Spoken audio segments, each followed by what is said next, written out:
आज का विषय मांस खाने वाले लोगों, मेरी बात ध्यान से सुनो। आप जो जीव हत्या कर रहे हो, आपको पता है उस महापाप को आपको ही भोगना पड़ेगा। और दूसरी बात, आप अपने भाई बहन या किसी बेटे को कोई थप्पड़ मार देता है तो आपको कितना दुख होता है। एक बार सोचो कि आप जिस जीव की हत्या कर रहे हो उस जीव का भी परिवार है और उस परिवार के साथ क्या बीतती है। तब आप उनके छोटे बच्चे को उठा के ले आते हो अपनी मंशा पूरी करने के लिए, तो उससे कितना दर्द होता है ये आप नहीं सोचते हो। एक बार सोचो कि आपके बेटे भाई या किसी अपने को कोई थप्पड़ भी मार दे तो आपको उतना दुख होता है, तो फिर उस जीव का दुख आप नहीं समझते। मैं आपको बता दूं, ये महापाप है और इस महापाप का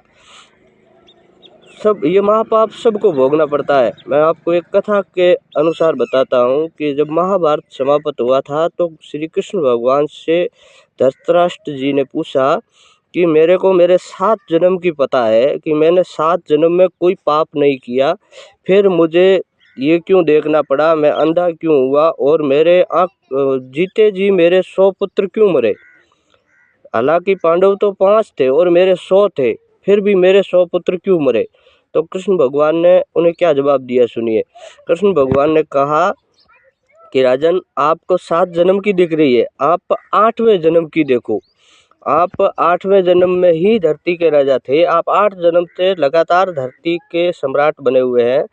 तो 8वें जन्म में आपके राज्य में काल पड़ गया था और आपके राज्य में हंस रहते थे और काल पड़ने के कारण हंसों को मोती मिलना बंद हो गया। तो हंस आपके पास आए और आपसे बताया कि आप हमारे जो 100 बच्चे हैं ये हम आपके संरक्षण में छोड़कर हम दूसरे तालाब में जा रहे हैं, दूसरे देश के तालाब में जा रहे हैं और आप हमारे बच्चों का संरक्षण कीजिए।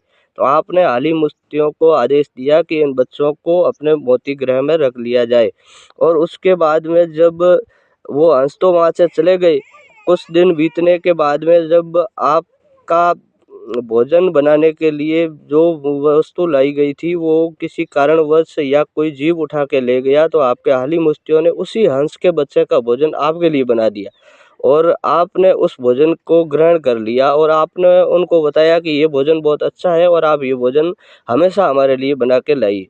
तो फिर उन आली मुफ्तियों ने आपका आदेश का टालना क्षमता नहीं समझी अपनी और वो लाके आपको खिलाते रहे। 100 दिन पूरे होने के बाद में वो तो पूरे हो गए और उधर जब आपके यहाँ सुकाल पड़ा तो वो ही हंस वापस आए और अपने बच्चे मांगे। तो आपने आली मुफ्तियों को बोला कि आप हमारा बच्चे, इन लोगों को इनका बच्चे वापस लौटा दो।